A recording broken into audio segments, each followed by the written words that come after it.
Hola, buenos días, mi nombre es Sigmund Freud. Hoy vamos a leer, a propósito de un caso de neurosis obsesiva, El hombre de las ratas. Antes de iniciar, recordá dejar tu comentario y si quieres algún video nuevo. Bueno, comencemos con, del historial clínico. Primera parte. 1. Del historial clínico. Un joven de formación universitaria se presenta indicando que padece de representaciones obsesivas ya desde su infancia, pero con particular intensidad desde hace 4 años. Contenido principal de su padecer son, dice, unos temores de que le suceda algo a 2 personas a quienes ama mucho, su padre y una dama a quien admira. Además, dice sentir impulsos obsesivos, por ejemplo, a cortarse el cuello con una navaja de afeitar y producir prohibiciones referidas a cosas indiferentes. Manifiesta que la lucha contra esas ideas le ha hecho perder años, y por eso se ha rezagado en su carrera en la vida.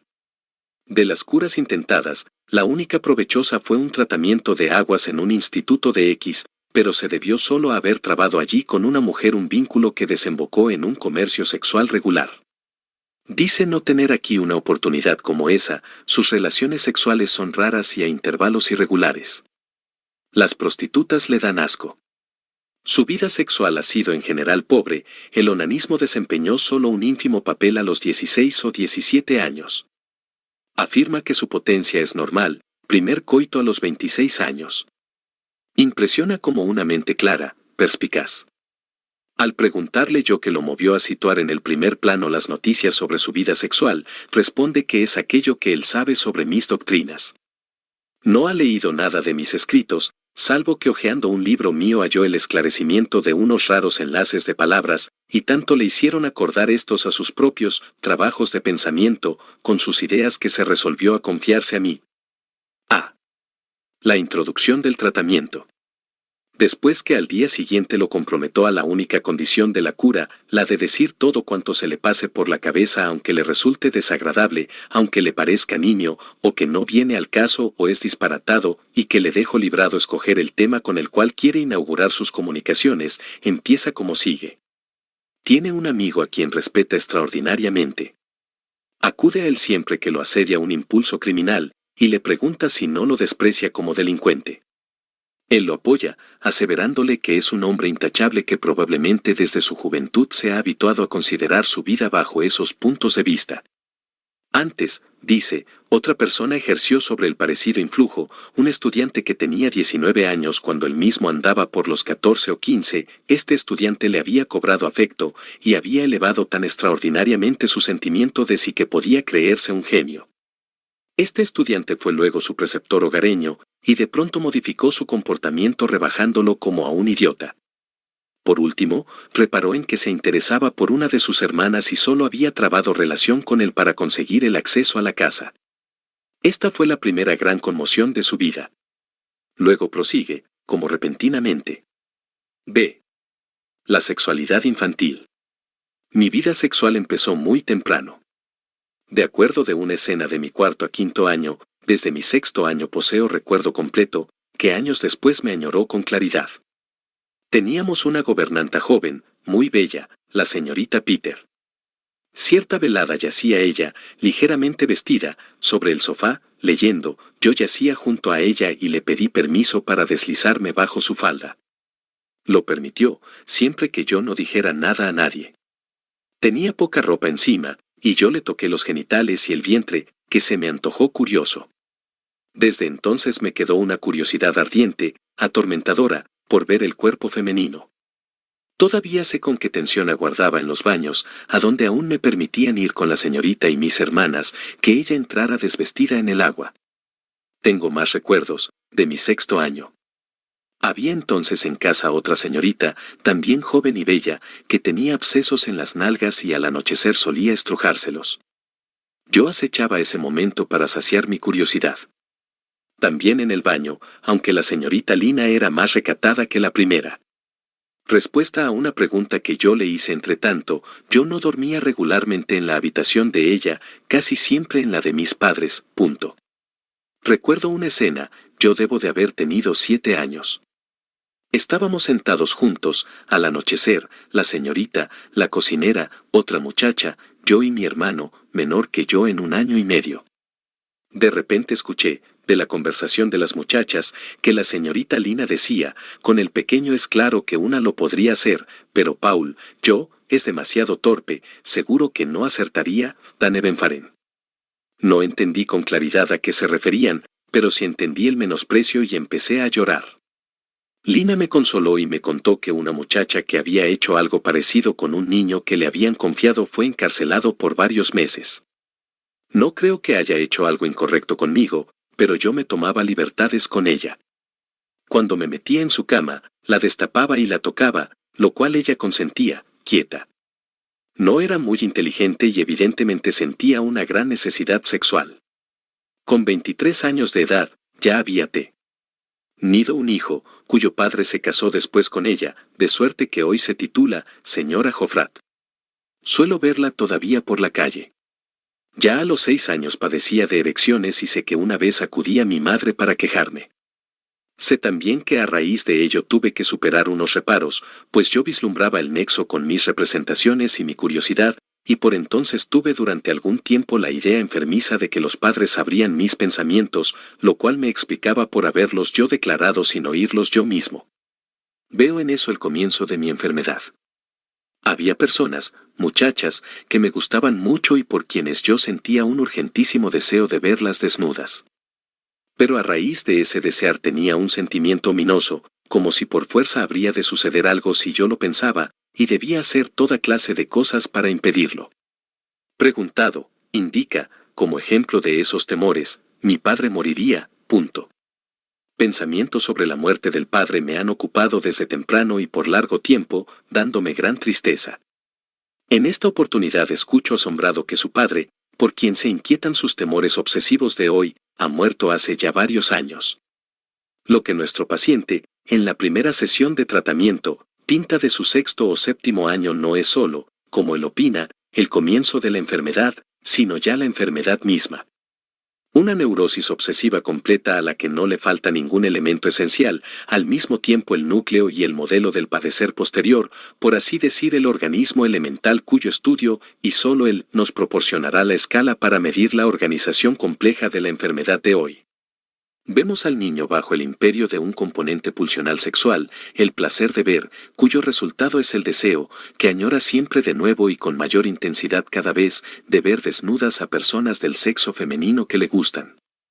Este deseo corresponde a la posterior idea obsesiva, si aún no posee carácter obsesivo, se debe a que el yo no se ha puesto todavía en plena contradicción con él, no lo siente como ajeno, no obstante, ya se mueve, desde alguna parte, una contradicción a este deseo, pues regularmente un afecto penoso acompaña su emergencia.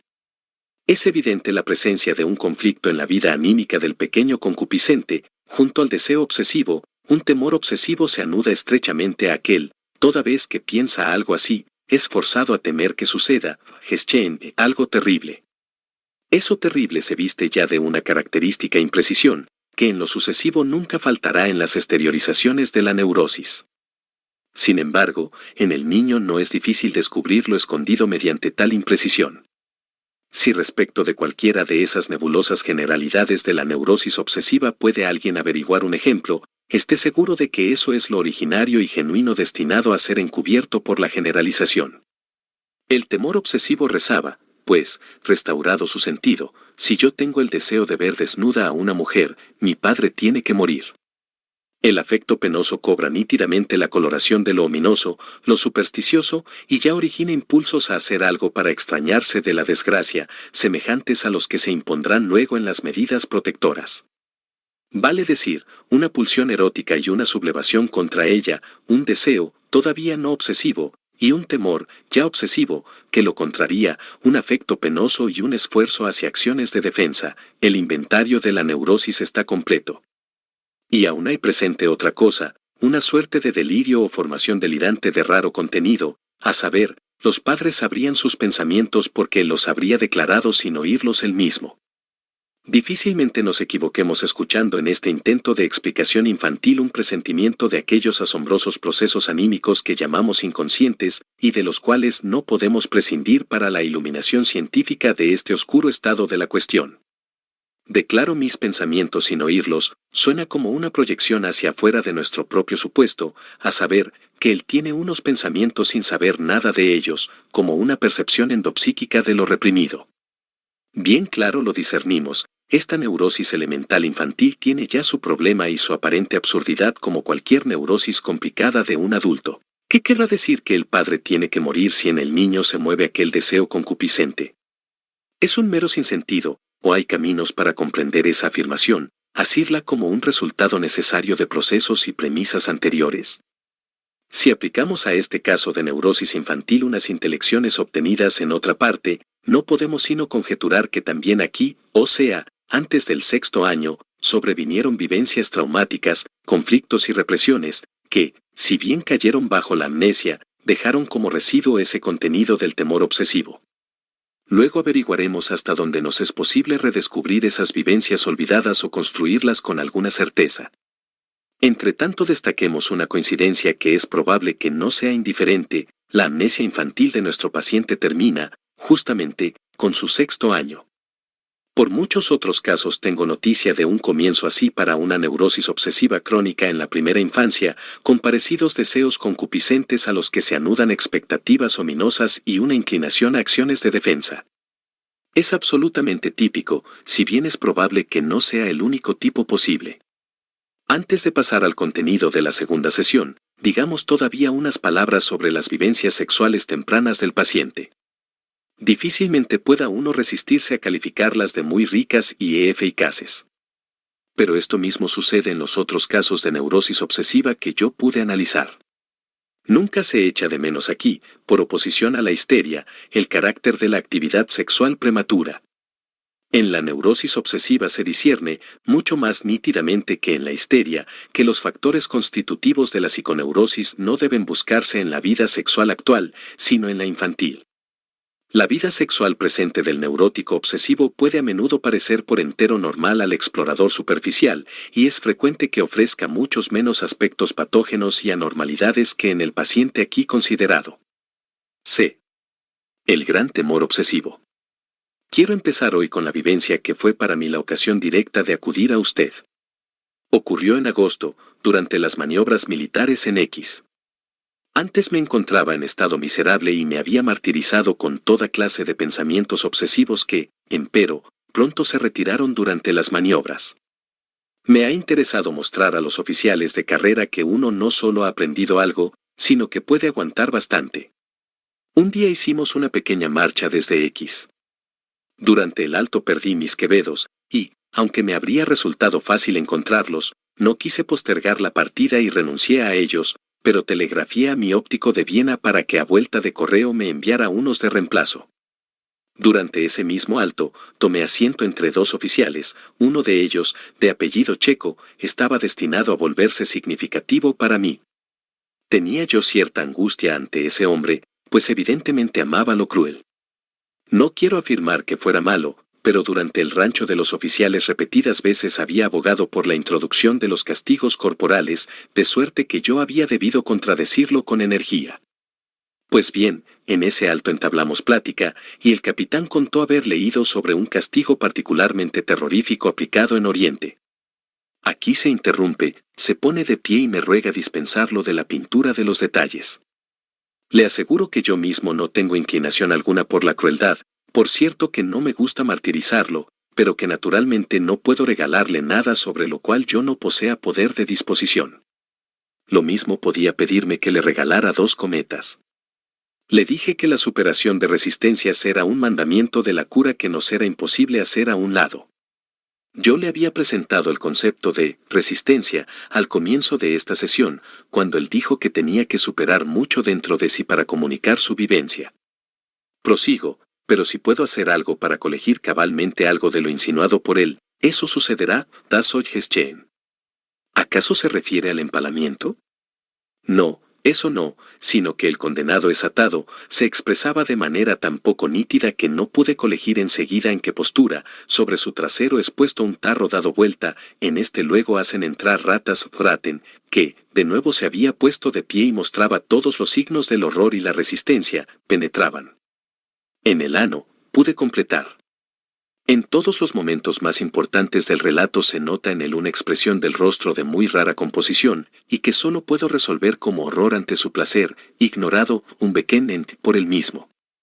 Prosigue con todas las dificultades, en el momento me sacudió la representación de que eso sucede con una persona que me es cara. Ante una inquisición directa, indica que no es él mismo quien ejecuta ese castigo, sino que es ejecutado impersonalmente en esa persona. Tras breve conjeturar, raten, sé que fue la dama por el admirada a quien se refirió aquella representación. Interrumpe el relato para asegurarme cuán ajenos y hostiles se le contraponen esos pensamientos, y cuán extraordinaria es la rapidez con que discurre dentro de él todo cuanto sigue anudándose a ellos.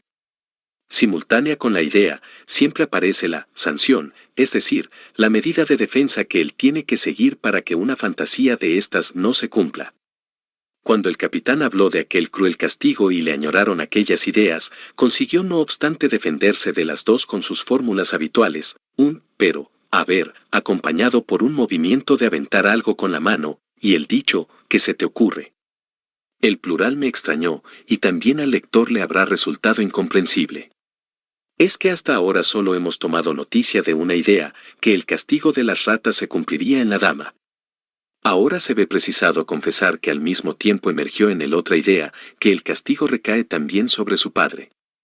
Como su padre ha fallecido hace muchos años, este temor obsesivo es muchísimo más disparatado que el primero, de ahí que intente esconder un tiempo más la confesión. Al atardecer del día siguiente, el mismo capitán le alcanzó un paquete llegado con el correo y le dijo, el teniente primero pagó el reembolso por ti. Debes devolvérselo a él. El paquete contenía los quevedos encargados por vía telegráfica. Pero en ese mismo momento se le plasmó una sanción, no devolver el dinero, de lo contrario sucede aquello, es decir, la fantasía de las ratas se realiza en el padre y la dama. Y según un tipo que le era consabido, en lucha contra esta sanción se elevó enseguida un mandamiento a modo de un juramento, tú debes devolver al teniente primero a las 3,80 coronas, cosa que se espetó a sí mismo casi a media voz. 2 días después terminaron las maniobras. El tiempo transcurrido hasta ese momento lo llenó con empeños por devolver al teniente primero a esa pequeña suma, en contra de lo cual se elevaban cada vez mayores dificultades de naturaleza en apariencia objetiva. Primero intentó realizar el pago por medio de otro oficial que iba a la estafeta de correos, pero se alegró mucho cuando éste le restituyó el dinero con la explicación de que no había encontrado ahí al teniente primero en efecto, ese modo de cumplir el juramento no lo satisfacía por no corresponder al texto, tú debes devolver el dinero al teniente primero Por fin se topó con la buscada persona pero ésta rechazó el dinero observándole que no había desembolsado nada por él, le dijo que no era él, sino el teniente primero B, quien tenía a su cargo el correo. Quedó entonces muy afectado, pues no podía mantener su juramento, dado que su premisa era falsa, y se inventó este raro expediente, iría a la estafeta postal con los 2 señores A y B, allí daría a la señorita que atiende la estafeta las 3,80 coronas, la señorita las daría a B, y él, de acuerdo con el texto del juramento, devolvería a las 3,80 coronas. No me asombrará si el lector no logra entender nada en este punto, pues aún la exposición detallada que el paciente me ofreció sobre los sucesos externos de ese día y sus reacciones frente a ellos adolecía de contradicciones internas y sonaba insalvablemente confusa. Solo en un tercer relato se logró llevarlo a inteligir esas oscuridades y a aclarar los espejismos del recuerdo y los desplazamientos a que se había entregado. Me ahorro reflejar estos detalles, de los cuales recogeremos pronto lo esencial, y solo puntualizo que al final de esta segunda sesión se comportó como atolondrado y confundido. Me dio repetidas veces el trato de «señor capitán», probablemente porque al comienzo de la sesión le había señalado que yo no era cruel como el capitán N, ni tenía el propósito de martirizarlo innecesariamente. En esa misma sesión recibí de él todavía esclarecimiento, desde el comienzo, aun para todos los temores anteriores de que a sus amados le sucediera algo, ha situado tales castigos no solo en la temporalidad, sino en la eternidad, en el más allá. Hasta sus 14 o 15 años había sido escrupulosamente religioso y a partir de entonces se había desarrollado hasta su actual condición de librepensador. Sostiene allanar la contradicción diciéndose, ¿qué sabes tú de la vida en el más allá? ¿Qué saben los otros de eso? Y como no se puede saber nada, tú no arriesgas nada, por lo tanto, hazlo. Este hombre, en lo demás muy perspicaz, considera inobjetable esta manera de razonar, y, así, saca partido de la incertidumbre de la razón sobre este problema en favor de la cosmovisión piadosa superada. En la tercera sesión, él completa el relato, muy característico, de sus empeños por cumplir el juramento obsesivo. Al anochecer se realizó la última reunión de los oficiales antes que concluyeran las maniobras. A él le tocó agradecer el brindis por los oficiales de la reserva. Habló bien, pero como un sonámbulo, pues en el trasfondo lo asediaba de continuo su juramento. Esa noche fue tremenda, argumentos y contraargumentos se peleaban entre sí. El principal argumento era, desde luego, que la premisa de su juramento, el pago que el teniente primero hiciera por él, era incorrecta. Pero se consolaba diciéndose que la ocasión no había pasado, pues acompañaría hasta cierto lugar la cabalgata que mañana llegaría hasta la estación ferroviaria P, de suerte que tendría tiempo para pedirle el favor. Ahora bien, no lo hizo, dejó que hiciera conversión hacia su destino, pero dio a su asistente el encargo de anunciarle su visita para después del mediodía. Él mismo llegó a las 9:30 de la mañana a la estación ferroviaria, despachó su equipaje, hizo toda clase de diligencias en la pequeña ciudad y se propuso visitar acto seguido a la aldea donde estaba estacionado distaba 1 hora de carruaje desde la ciudad P. El viaje en ferrocarril al sitio donde se encontraba la estafeta postal, Z, habría insumido 3 horas, pensó, pues, que, tras realizar su complicado plan, llegaría a tiempo para tomar el tren para Viena que partía de P al atardecer. Las ideas que se combatían en él rezaban, por un lado, era sin duda una cobardía de su parte, evidentemente solo quería ahorrarse la incomodidad de pedir ese servicio y aparecer como un loco ante él, y por eso quebrantaba su juramento. Por el otro lado, era, al contrario, una cobardía cumplir el juramento, pues así solo quería procurarse paz ante las representaciones obsesivas. Cuando, en una reflexión, los argumentos se equilibran de ese modo en la balanza, él tiene el hábito de dejarse empujar por sucesos casuales como si fueran juicios de Dios. Por eso dijo, sí, cuando un changador le preguntó en la estación ferroviaria, para el tren de las 10, señor teniente, partió de viaje a las 10, y así logró crear un fait accompli que le trajo mucho alivio. Del camarero del vagón restaurante tomó una tarjeta para la table de hote. En la primera estación se le ocurrió de pronto, ahora puedo descender todavía, esperar el tren contrario, viajar con este a P y al lugar donde para el teniente primero hacer con él el viaje por ferrocarril de 3 horas hasta la estafeta postal, etc. Solo el miramiento por la palabra que había dado al camarero lo disuadió de ejecutar este propósito, pero no lo resignó, sino que desplazó el descenso para una estación posterior.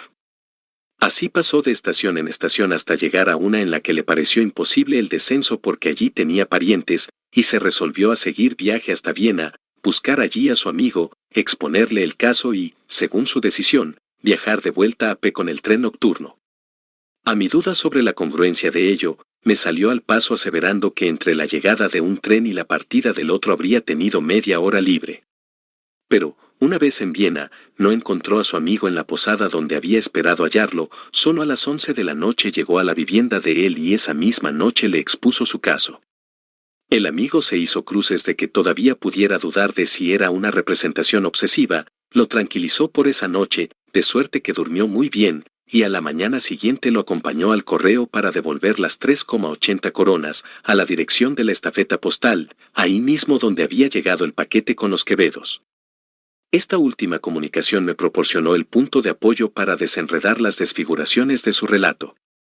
Si él, llamado a la reflexión por su amigo, no envió la pequeña suma al teniente primero A ni al teniente primero B, sino directamente a la estafeta postal, era fuerza que supiera, y lo supiera ya antes de partir de viaje, que no era otra que la empleada del correo su acreedora del reembolso.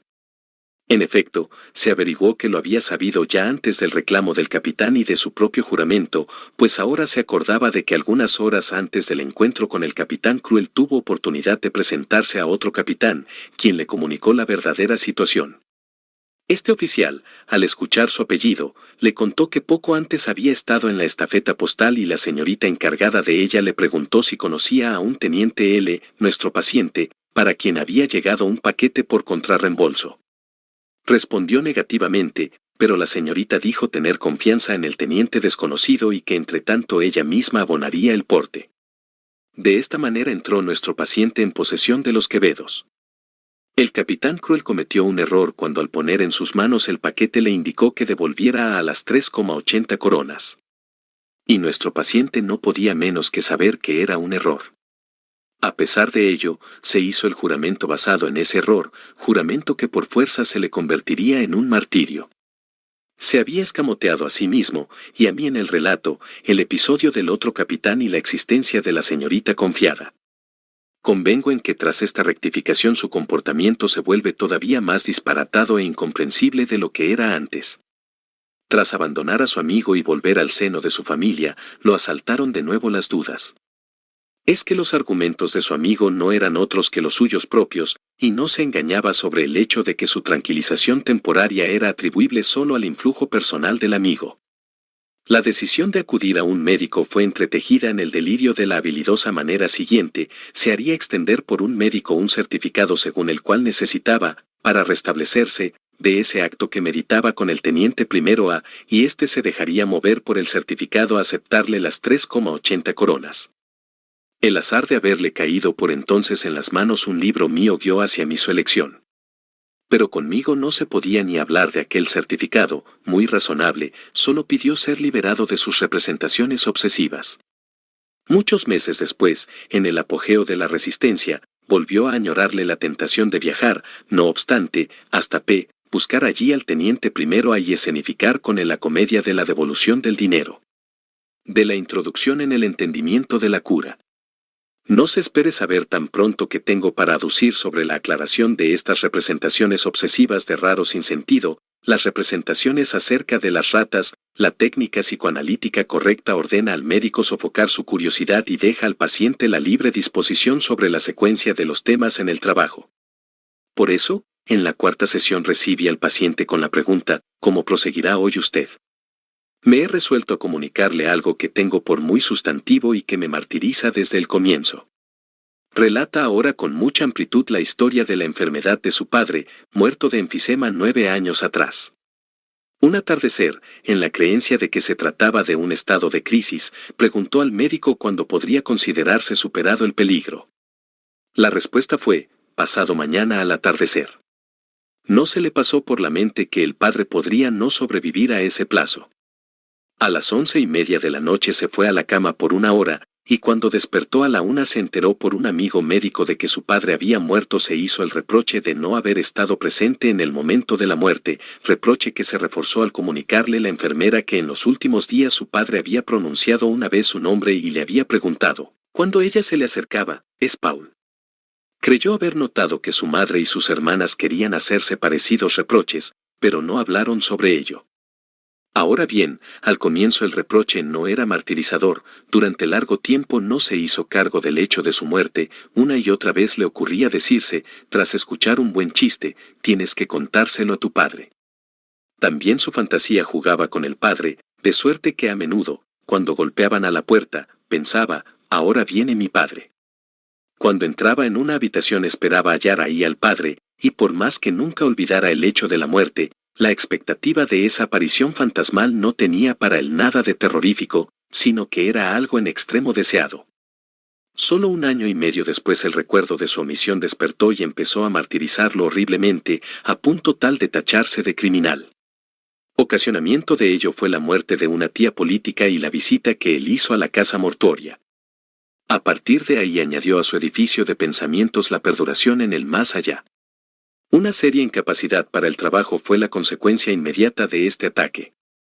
Como él cuenta que solo los consuelos de su amigo lo habrían sostenido entonces, pues siempre le rechazaba esos reproches por muy exagerados, Yo me valgo de esta ocasión para proporcionarle la primera visión sobre las premisas de la terapia psicoanalítica.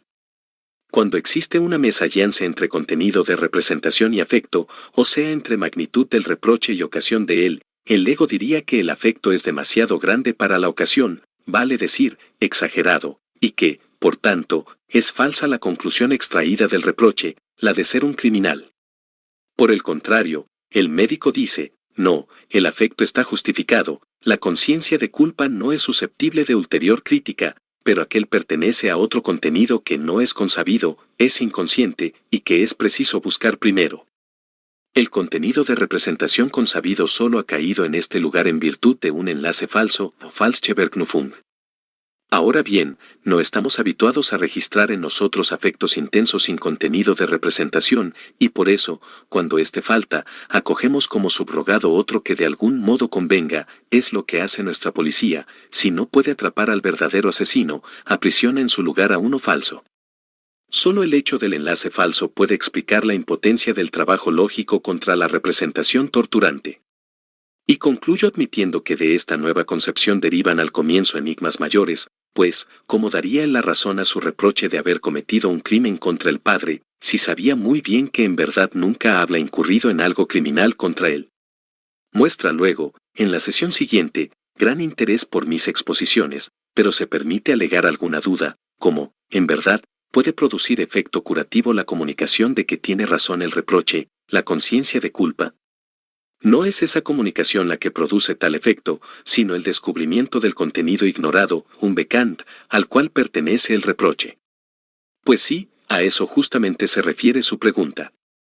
Yo ilustro mis breves indicaciones sobre el distingo psicológico de lo consciente respecto de lo inconsciente, sobre el desgaste a que está sometido todo lo consciente, mientras que lo inconsciente es relativamente inmutable, mediante una referencia a las antigüedades colocadas en mi consultorio. Le digo que en verdad son solo exhumaciones, que el enterramiento ha significado para ellas la conservación, Pompeya solo se ha ido al fundamento, su Grundegen, ahora, después de descubierta. Me pregunta, además, si existe una garantía para el comportamiento que uno haya de adoptar frente a lo hallado. Algunos, cree él, procederán, de modo de superar luego el reproche, mientras que otros no. No, está en la naturaleza de las constelaciones que el afecto sea superado luego, las más de las veces ya durante el trabajo. Es que a Pompeya uno se esfuerza por conservarla, en cambio uno quiere a toda costa librarse de tales ideas torturantes. Él se ha dicho que un reproche puede nacer solo si se violan las leyes éticas más genuinas de la persona, no las leyes externas. Lo corroboro, quien viola meramente estas últimas suele sentirse un héroe. Un proceso así, continúa él, entonces, solo es posible mediando una desagregación de la personalidad que haya existido desde el comienzo. ¿Qué si él recuperará la unidad de la personalidad? En este caso se atreve a lograr mucho, quizá más que otros. Yo, sobre lo que ha dicho, estoy totalmente de acuerdo con esa escisión de la personalidad, él no tiene más que soldar esta nueva oposición, entre la persona ética y el mal, con la anterior oposición entre consciente e inconsciente. La persona ética es lo consciente, la mala es inconsciente. Dice acordarse de que, si bien se tiene por una persona ética, con toda seguridad en su infancia ha hecho cosas que partían de la otra persona. Yo entiendo que ahí, de pasada, él ha descubierto un carácter principal de lo inconsciente, el vínculo con lo infantil. Le digo que lo inconsciente es lo infantil, y es aquella pieza de la persona que en aquel tiempo se separó de ella, no ha acompañado el ulterior desarrollo y por eso ha sido reprimida, suplantada. Los retoños de eso inconsciente reprimido son los elementos que sostienen al pensar involuntario en que consiste el padecer de él. Y ahora, le digo, puede descubrir otro carácter de lo inconsciente, pero me gustaría dejarle a él ese descubrimiento. No halla de manera directa nada más, en cambio, exterioriza la duda de que se pueda deshacer unas alteraciones existentes desde tanto tiempo atrás. En especial, ¿qué se pretendería hacer contra la idea del más allá, que, empero, no es refutable por vía de la lógica? Yo no le pongo en entredicho la gravedad de su caso ni la significación de sus construcciones, pero le digo que su edad es muy favorable, y es favorable también lo intacto de su personalidad, con esto le doy un juicio aprobatorio sobre él, cosa que le produce visible contento. En la sesión siguiente empieza diciendo que tiene que relatar algo, un hecho de su infancia. Como ya contó, después de los 7 años había tenido la angustia de que sus padres le colegían los pensamientos, angustia que en verdad, dice, le ha persistido el resto de su vida. A los 12 años de edad amaba a una niña, hermana de un amigo. Preguntado, dice que no con un amor sensual, no quería verla desnuda, era demasiado pequeña, pero ella no era con el todo lo tierna que él deseaba. Y entonces le acudió la idea de que ella le mostraría amor si a él le ocurría una desgracia, se le puso en la cabeza que esta podía ser la muerte de su padre. Rechazó esta idea enseguida y enérgicamente. Aún ahora se defiende de la posibilidad de haber exteriorizado con ello un deseo. Es que fue solo una conexión de pensamiento. Yo le objeto, si no era un deseo, ¿por qué la revuelta? Bueno, solo por el contenido de la representación, que mi padre pueda morir. Yo, trata a ese texto como a uno de lesa majestad, según es sabido, se castiga igual que alguien diga, el emperador es un asno, o que disfrace así esas palabras prohibidas, si alguien dice, tendrá que habérselas conmigo. Yo podría, inobjetablemente, ponerle el contenido de representación contra el cual se revolvía dentro de un contexto que excluyera esa revuelta. Por ejemplo, si mi padre muere, me mataré sobre su tumba. Queda tocado, pero no resigna su contradicción, por lo cual interrumpo la querella puntualizando que la idea de la muerte del padre sin duda no se presentó por primera vez en ese caso, es evidente que venía de antes, y en algún momento nos veríamos obligados a rastrear su origen. Sigue contando que idéntico pensamiento le acudió una segunda vez como un relámpago medio año antes de la muerte de su padre. Ya estaba enamorado de aquella dama, pero a causa de impedimentos materiales no podía pensar en una unión. Este fue el texto de la idea: por la muerte del padre, ¿acaso él se vuelva tan rico que pueda casarse con ella? Después fue tan lejos en su defensa contra esa idea que deseó que el padre no dejara nada en herencia a fin de que ninguna ganancia le compensara esa terrible pérdida. Una tercera vez le acudió la misma idea, aunque muy atemperada, el día anterior a la muerte del padre. Pensó, ahora es posible que pierda al ser a quien más amo, y contra eso vino la contradicción: no, existe todavía otra persona cuya pérdida te sería aún más dolorosa. Dice asombrarse mucho por estos pensamientos, pues está totalmente seguro de que la muerte del padre nunca puede haber sido objeto de su deseo, siempre fue un temor. Tras este dicho, declarado por él con intensidad plena, considero adecuado exponerle otro pequeño fragmento de la teoría. Esta sostiene que semejante angustia corresponde a un deseo que una vez se tuvo, ahora reprimido, por eso uno no puede menos que suponer exactamente lo contrario de lo que él asegura. Además, ello armoniza con el reclamo de que lo inconsciente deba ser el opuesto contradictorio de lo consciente. Él queda muy agitado, muy incrédulo, y le asombra que fuera posible en él ese deseo, siendo que su padre era para él el más amado de los hombres. No admitía dudas en cuanto a que habría renunciado a toda dicha personal si de ese modo hubiera podido salvar la vida de su padre. Yo respondo que justamente ese amor intenso es la condición del odio reprimido. En el caso de personas indiferentes, prosigo, sin duda le ha de resultar fácil mantener en coexistencia los motivos para una simpatía moderada y una antipatía también regular. Por ejemplo, si es funcionario y acerca de su jefe de oficina piensa que es un superior agradable, pero un mal jurista y un juez inhumano. Por lo demás, algo parecido dice Bruto sobre César, en Shakespeare, acto 3, escena 2, porque César me amó, lloro por él, porque fue afortunado, regocíjome, porque fue valiente, lo venero, más porque fue ambicioso lo maté. Y este dicho ya nos produce extrañeza porque nos hemos representado más intensa la afección de Bruto por César. Y respecto de una persona más allegada, por ejemplo su esposa, se afanaría él por tener una sensación unitaria y por eso, como universalmente ocurre en los seres humanos, descuidaría los defectos que pudieran provocar su antipatía, dejaría de verlos, como si estuviera ciego. Es entonces, prosigo, el mismo gran amor el que no admite que el odio, caricaturescamente así designado, que por fuerza ha de tener alguna fuente, permanezca consciente. Cierto que es un problema averiguar de dónde proviene este odio, sus propios enunciados apuntaron a la época en que temía que los padres coligieran sus pensamientos. Además, uno puede preguntar por qué el gran amor no ha podido extinguir al odio, como solemos ver que ocurre en el caso de emociones opuestas. Solo cabe suponer que el odio se conecta con una fuente, con una ocasión, de suerte que ello lo vuelve indestructible. Así, por un lado, un nexo de esa índole protegería del sepultamiento al odio contra el padre, y por el otro, el gran amor le impediría devenir consciente, de modo que solo le restaría la existencia en lo inconsciente, desde donde, empero, puede por momentos esforzar hacia adelante, por Drangen, como un relámpago. Admite que todo lo escuchado es muy atendible y verosímil, pero, desde luego, no muestra huella alguna de convencimiento. Le gustaría preguntar cómo es que una idea así puede hacer pausas, acudir por un momento a los 12 años de edad, luego a los 20, y 2 años después de nuevo para perseverar desde entonces. Dice no poder creer que entre tanto la hostilidad se haya extinguido, no obstante, en las pausas él no ha registrado reproches. Yo, sobre eso, si alguien plantea una pregunta así, ya tiene aprontada la respuesta. No hay más que dejarlo seguir hablando. Prosigue él entonces, sin aparente conexión, que ha sido el mejor amigo de su padre, como este de él, salvo unos pocos ámbitos donde padre e hijo solían disentir, a que se referirá, la intimidad entre ellos ha sido mayor que la que ahora él tiene con su mejor amigo.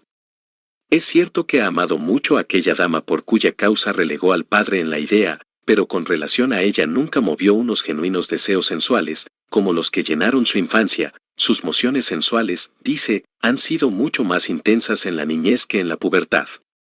Yo entiendo que acaba de dar la respuesta que aguardábamos y descubierto, al mismo tiempo, el tercer carácter importante de lo inconsciente. La fuente de la cual la hostilidad contra el padre obtiene su indestructibilidad pertenece evidentemente, por su naturaleza, a los apetitos sensuales, a raíz de los cuales ha sentido al padre, de algún modo, como perturbador. Y le digo que un conflicto así entre sensualidad y amor infantil es harto típico. Las pausas se dieron en él porque a consecuencia de la prematura explosión de su sensualidad le sobrevino al comienzo una considerable contención de ella. Solo cuando volvieron a instalársele unos intensos deseos enamorados aquella hostilidad reafloró desde la situación análoga. Por otra parte, hago que me confirme que no lo he guiado yo al tema infantil ni al sexual, sino que él ha dado en ambos de manera autónoma. Pregunta ahora por qué, en su época de enamoramiento de la dama, no decidió simplemente entre sí que la perturbación de ese amor por obra del padre no podía pesar nada contra su amor a éste. Yo respondí, es apenas posible matar a alguien in absentia. Para posibilitar aquella decisión habría sido forzoso que el deseo objetado le acudiese por primera vez, pero era un deseo reprimido de antiguo, frente al cual no podía comportarse de otro modo que antes, y por eso permanecía sustraído del aniquilamiento. El deseo, de eliminar al padre como perturbador, se había generado sin duda en épocas en que las constelaciones eran de todo punto diversas. Quizá no amara entonces al padre con más intensidad que a la persona anhelada sensualmente, o bien no era capaz de tomar una decisión clara. Fue en su muy temprana niñez, antes del 6º año, cuando se le instaló su recuerdo continuado, y esto pudo haber permanecido así para todos los tiempos. Con esta construcción concluye provisionalmente la elucidación. En la sesión siguiente, la 7ª, él retoma el mismo tema. Dice no poder creer que haya tenido alguna vez ese deseo contra el padre.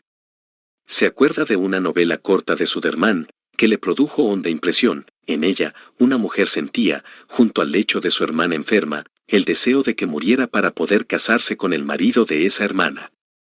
Luego se da muerte porque no merece vivir tras tamaña vulgaridad.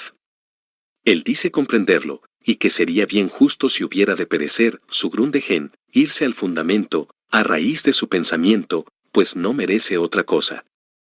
Es para nosotros algo consabido, señalo yo, que a los enfermos su padecer les procura una cierta satisfacción, de suerte que en verdad todos se muestran parcialmente renuentes a sanar.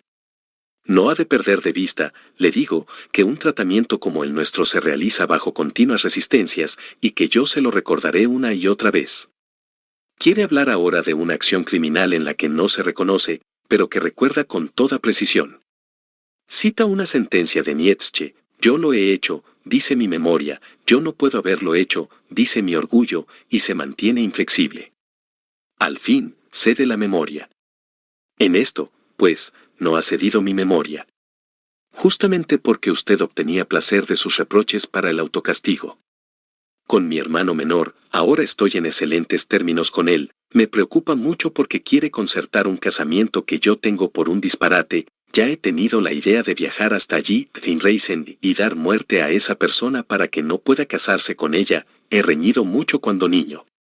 Fuera de eso, Daneven, nos queríamos mucho y éramos inseparables, pero evidentemente yo estaba gobernado por los celos, pues él era el más fuerte, el más bello y por eso el preferido. ¿Ya ha comunicado usted una escena así de celos con la señorita Lina? Entonces, tras una oportunidad así, sin duda antes de los 8 años, pues aún no iba a la escuela, a la que ingresé a los 8 años de edad, hice lo siguiente: teníamos unas escopetas de juguete, del tipo consabido, cargué la mía con el taco, le dije que debía mirar adentro del caño, pues vería algo, y cuando se puso a mirar adentro yo disparé. Le dio en la frente y no le hizo nada, pero mi propósito había sido causarle grave daño. Me puse entonces totalmente fuera, Pauser, de mí, me arrojé al suelo y me pregunté, ¿cómo he podido hacer eso? Pero lo hice. Aprovecho la ocasión para pleitear en favor de mi causa. Si ha conservado en la memoria un hecho así, tan ajeno a él, no puede poner en entredicho la posibilidad de que en años todavía anteriores haya ocurrido contra el padre algo parecido, que hoy ya no recuerda. Sabe aún de otras mociones de la manía de venganza contra aquella dama a quien tanto adora y de cuyo carácter traza una entusiasmada pintura. Quizás ella no puede amar ligeramente, se reserva toda para aquel al que habrá de pertenecer alguna vez, a él no ama. Cuando estuvo seguro de ello, se le plasmó una fantasía consciente: se haría muy rico, se casaría con otra, y luego visitaría con ella a la dama para mortificarla. Pero ahí se le frustró la fantasía, pues debió confesarse que la otra, la esposa, le resultaba por completo indiferente. Sus pensamientos se enredaron y al final se le volvió claro que esa otra debía morir. También en esta fantasía encuentra, como en el atentado contra el hermano, el carácter de la cobardía, que le parece tan horroroso. En la plática que sigue le argumento que desde el punto de vista lógico no puede menos que declararse no responsable por esos rasgos de carácter, pues todas esas mociones reprobables provenían de la vida infantil, corresponderían a los retoños del carácter infantil que perviven en lo inconsciente, y él bien sabe que para el niño no rige la responsabilidad ética. Solo en el curso del desarrollo se genera, a partir de la suma de las disposiciones del niño, el hombre éticamente responsable. Pero él pone en duda que todas sus mociones malas sean de ese origen. Le prometo demostrárselo en el curso de la cura. Consigna todavía que la enfermedad se ha acrecentado enormemente desde la muerte de su padre, y yo le doy la razón en tanto reconozco al duelo por el padre como la principal fuente de la intensidad de aquella. El duelo ha hallado en la enfermedad una expresión patológica, por así decir. Mientras que un duelo normal transcurre en 1 o 2 años, uno patológico como el suyo es de duración ilimitada. Hasta aquí llega lo que puedo referir en detalle y en su secuencia sobre este historial clínico. Coincide más o menos con la parte expositiva del tratamiento, que abarcó unos 11 meses. Algunas representaciones obsesivas y su traducción. Como es notorio, las representaciones obsesivas aparecen inmotivadas o bien sin sentido, en un todo como el texto de nuestros sueños nocturnos, y la tarea inmediata que plantean consiste en impartirle sentido y asidero dentro de la vida anímica del individuo, de suerte que se vuelvan inteligibles y aún evidentes. En esta tarea de traducción nunca hay que dejarse despistar por la apariencia de que sería imposible alcanzar una solución. Aún las más locas y peregrinas ideas obsesivas se pueden solucionar con el debido ahondamiento. Ahora bien, se lo consigue situándolas dentro de un nexo temporal con el vivenciar del paciente, vale decir, explorando la primera emergencia de cada idea obsesiva y las circunstancias externas bajo las cuales suele repetirse. En el caso de ideas obsesivas que, como es tan frecuente, no alcanzan existencia duradera, el trabajo de solución se simplifica en consonancia.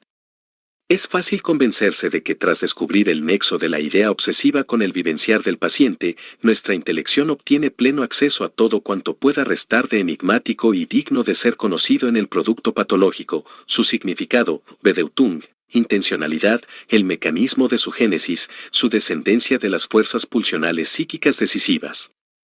Empiezo con un ejemplo, que ofrece una particular transparencia, del impulso suicida, muy frecuente en nuestro enfermo. A poco andar, se analiza por sí solo ya en su exposición, perdió algunas semanas en el estudio a raíz de la ausencia de su dama, que había partido de viaje para cuidar a su abuela gravemente enferma. En mitad del más ahincado estudio se le ocurrió: el mandamiento de presentarte en el primer plazo posible de examen dentro del semestre se puede admitir. Pero, ¿qué pasaría si te viniese el mandamiento de cortarte el cuello con una navaja de afeitar? Al punto se dio cuenta de que tal mandamiento ya estaba promulgado, se precipitó al armario para tomar la navaja de afeitar y en eso se le ocurrió: no, no es tan simple. Tú tienes que viajar hasta allí, en Reisen, y matar a la anciana señora. Cayó al suelo despavorido. El nexo de esa idea obsesiva con el vivenciar está contenido aquí en el introito del informe. Su dama estaba ausente mientras él se empeñaba en estudiar para un examen a fin de poder unirse antes con ella. Así las cosas, mientras estudiaba lo asaltó la añoranza por la ausente y el pensamiento sobre la razón de su ausencia. Y entonces sobrevino algo que en un hombre normal habría sido quizás una moción de despecho contra la abuela: justo ahora tenía que enfermarse la anciana, ahora que yo la añoro tan terriblemente. Pues bien, en nuestro paciente uno tiene que suponer algo parecido, pero mucho más intenso, un ataque de furia inconsciente que simultáneamente con la añoranza pudo vestirse en esta exclamación: oh, me gustaría viajar hasta allí, en Reisen, y matar a la anciana que me roba a mi amada. A eso sigue el mandamiento: mátate a ti mismo como autocastigo por semejantes concupiscencias de furia y de muerte, y todo el proceso marcha, bajo el más violento afecto, en secuencia invertida, el mandamiento de castigo adelante, al final la mención de la concupiscencia punible en la conciencia del enfermo obsesivo.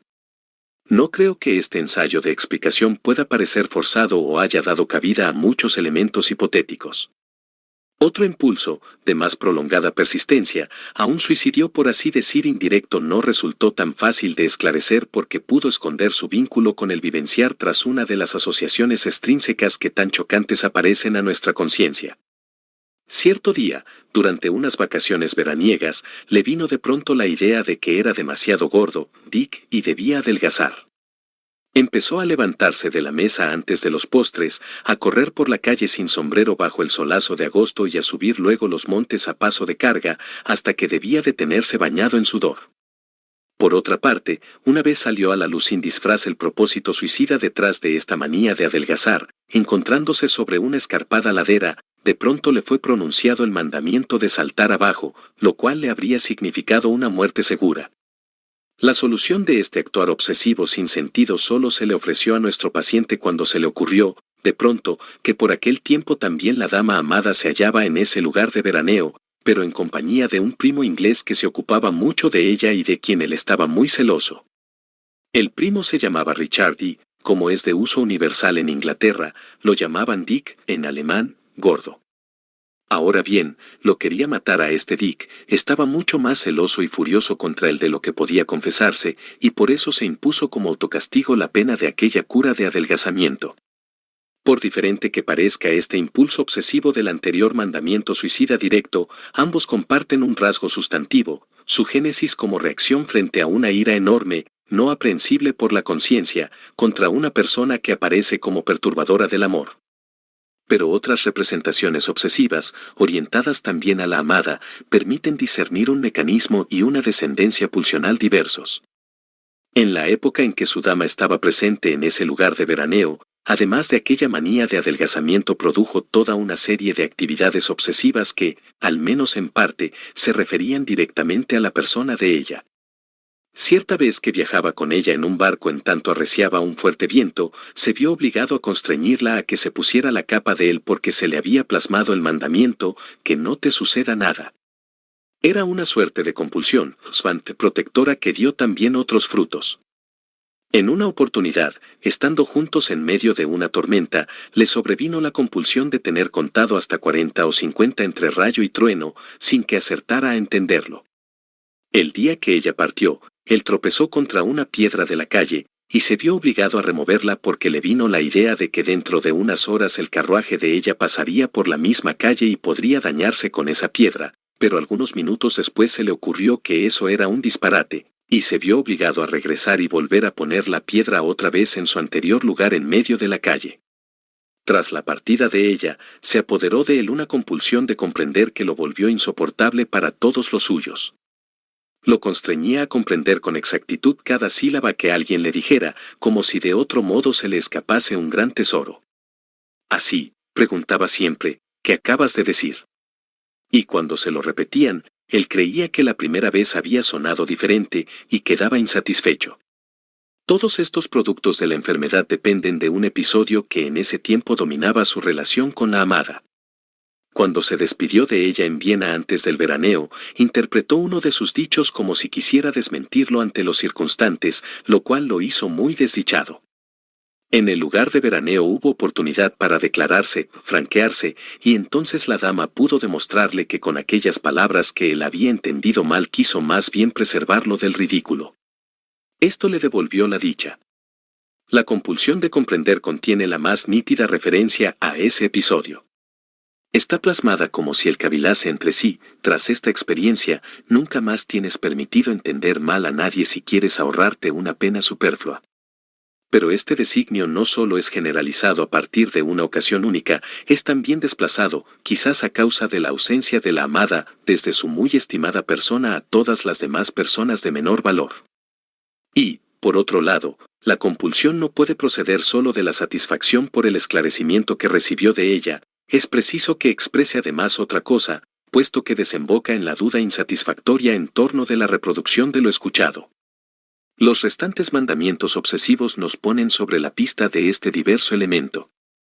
La compulsión protectora no puede significar sino la reacción, arrepentimiento y penitencia, frente a una emoción opuesta, vale decir, hostil, que antes del esclarecimiento se había dirigido sobre la amada. La compulsión de contar durante la tormenta se interpreta, en virtud del material aportado, como una medida de defensa contra temores que significaban peligro de muerte. Por los análisis de las representaciones obsesivas mencionadas primero, ya estamos preparados para estimar particularmente violentas, de la índole de la furia sin sentido, las mociones hostiles de nuestro paciente, y luego descubrimos que esta furia contra la dama presta su aporte a las formaciones obsesivas aún después de la reconciliación. En la manía de dudar si ha escuchado correctamente se figura la duda, de continuado efecto, sobre si esta vez ha entendido correctamente a la amada y tiene derecho a tomar sus palabras como una prueba de su inclinación tierna. La duda de la compulsión de comprender es una duda en cuanto al amor de ella. En nuestro enamorado se embravece una lucha entre amor y odio dirigidos a la misma persona, y esa lucha es figurada plásticamente en la acción obsesiva, también de significado simbólico, de remover la piedra del camino por donde ella ha de pasar y luego volver a deshacer ese acto de amor, reponer la piedra donde antes estaba, con el fin de que su carruaje tropiece y ella se haga daño. No comprenderemos bien esta segunda parte de la acción obsesiva concibiéndola solo como un extrañamiento crítico respecto del obrar patológico, en cuya calidad esta segunda parte preferiría presentarse. Que también ésta se consume bajo la sensación de la compulsión nos revela que es otra pieza del obrar patológico, que, empero, está condicionada por la oposición al motivo de la primera pieza. Tales acciones obsesivas de dos tiempos, cuyo primer tempo es cancelado por el segundo, son de ocurrencia típica en la neurosis obsesiva. Desde luego, el pensar consciente del enfermo incurre en un malentendido respecto de ellas y las dota de una motivación secundaria, las racionaliza. Pero su significado real y efectivo reside en la figuración del conflicto entre dos mociones opuestas de magnitud aproximadamente igual, y, hasta donde yo he podido averiguarlo, se trata siempre de la oposición entre amor y odio. Ellas reclaman un interés teórico particular porque permiten discernir un nuevo tipo de la formación de síntoma.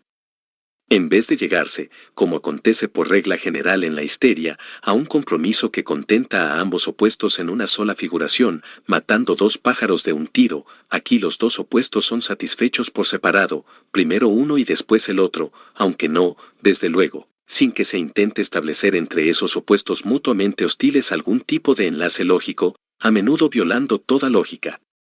El conflicto entre amor y odio se anunciaba en nuestro paciente también mediante otros indicios.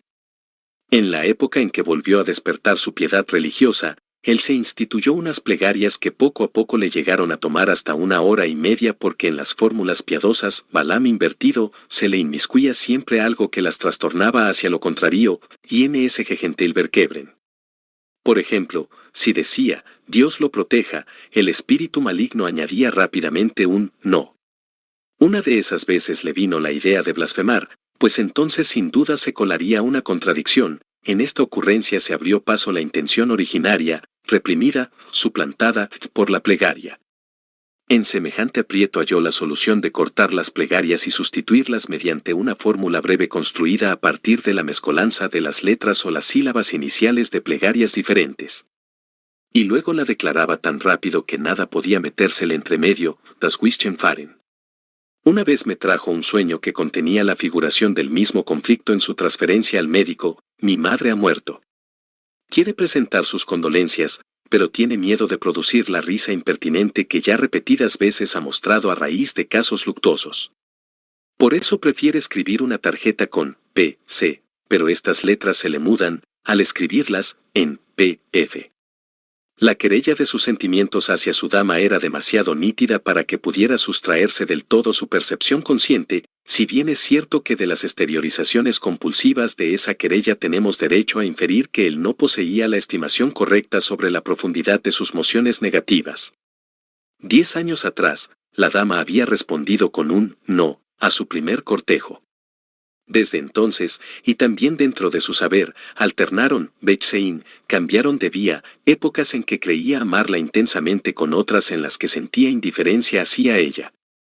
Cuando en el curso del tratamiento debía dar un paso que lo aproximaría a la meta del cortejo, su resistencia solía exteriorizarse primero en el convencimiento de que en verdad no la quería tanto, convencimiento que por cierto era vencido enseguida. Cierta vez que a ella una grave enfermedad la postró en cama, lo cual provocó la más extrema simpatía de él, viéndola le irrumpió el deseo, que permanezca siempre así yacente. Él se interpretó esta ocurrencia mediante el sofístico malentendido de que solo le deseaba una enfermedad perpetua para librarse de la angustia de unos ataques repetidos de enfermedad, que él no podía soportar. En ocasiones, su fantasía se ocupaba de sueños diurnos que él mismo discernía como fantasías de venganza, y de los cuales se avergonzaba. Como creía que ella atribuiría gran valor a la posición social de un cortejante, fantaseaba que ella se había casado, Eiraten, con un alto funcionario.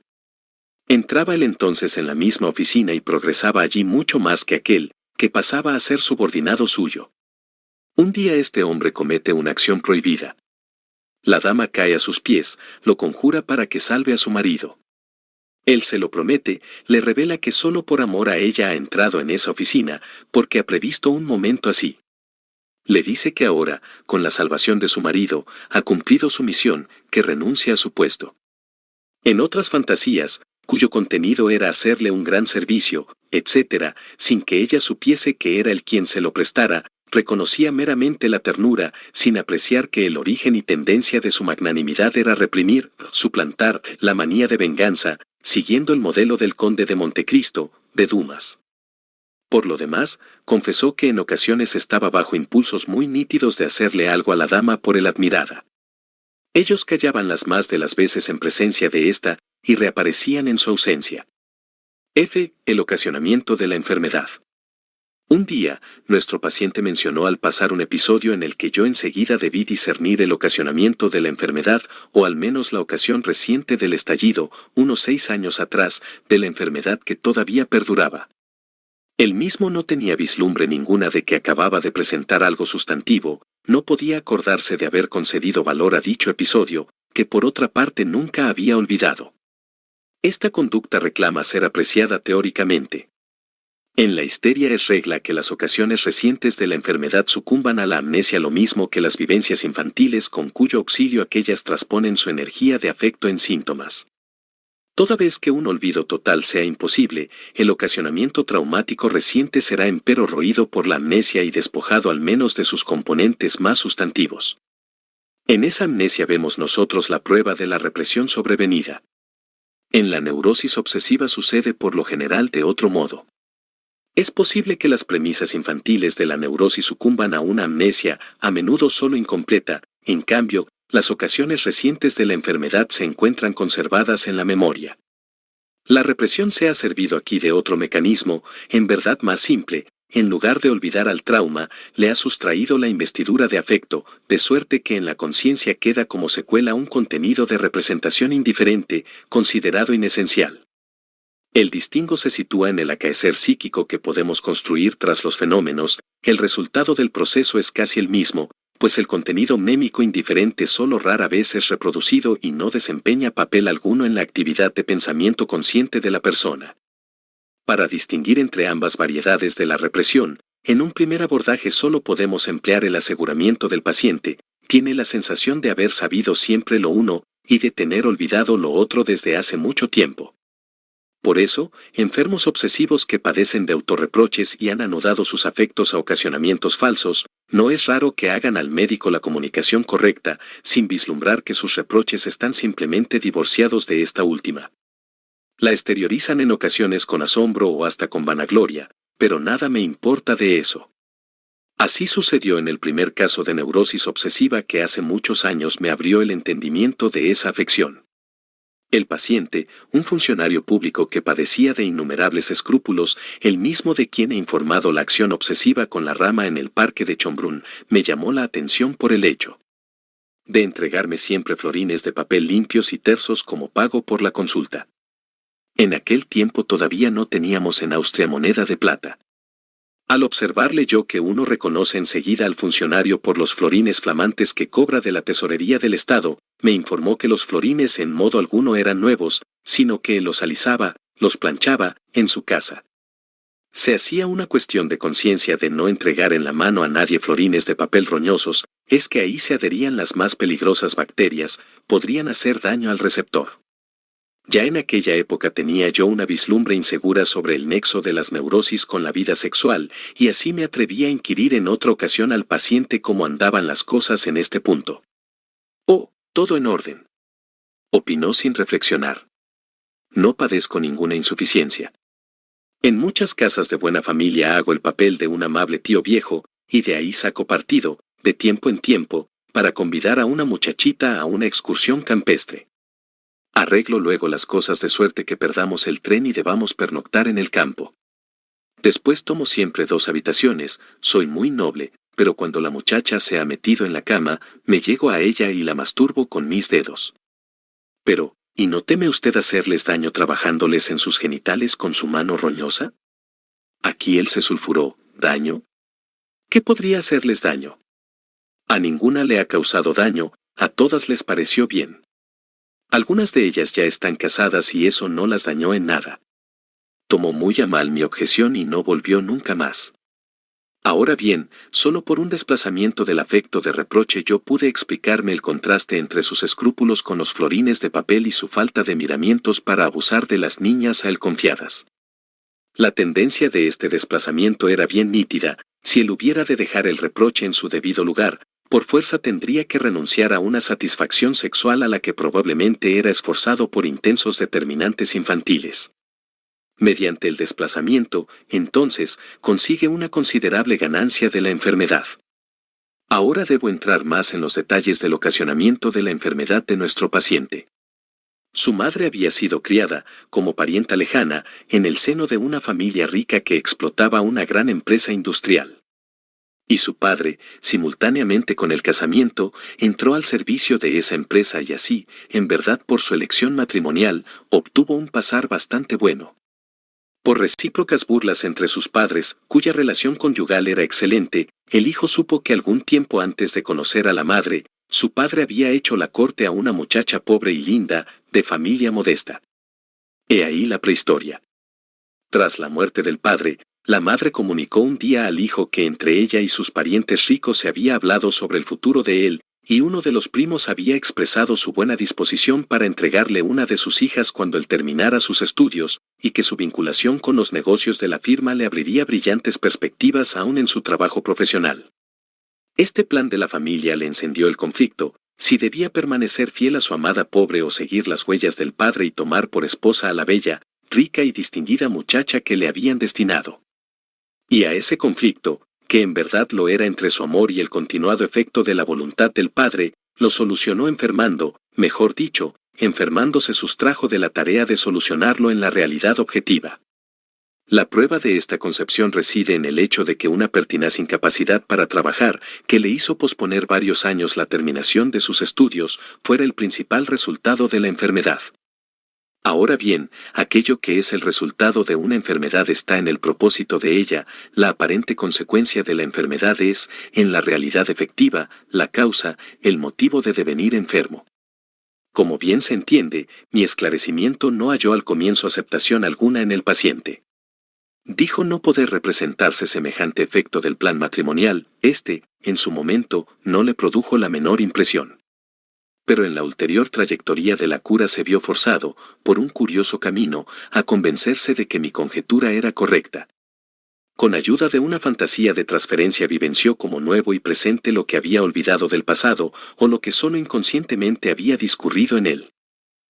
De un periodo oscuro y difícil en el trabajo de tratamiento resultó, finalmente, que había designado como mi hija a una muchacha con quien se topó en la escalera de mi casa.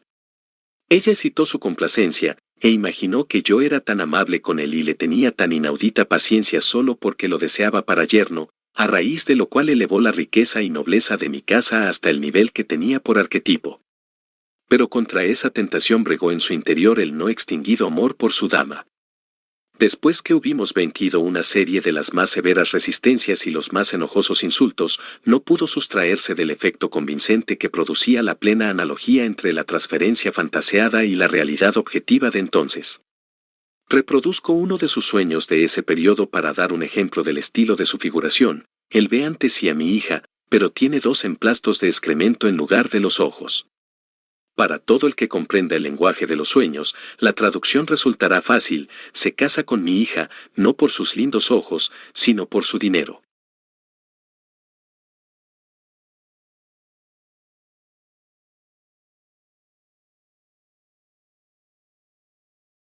Bueno, espero que te haya gustado y espero verte la próxima. Recordá dejar tu comentario y pedir más vídeos. Hasta la próxima.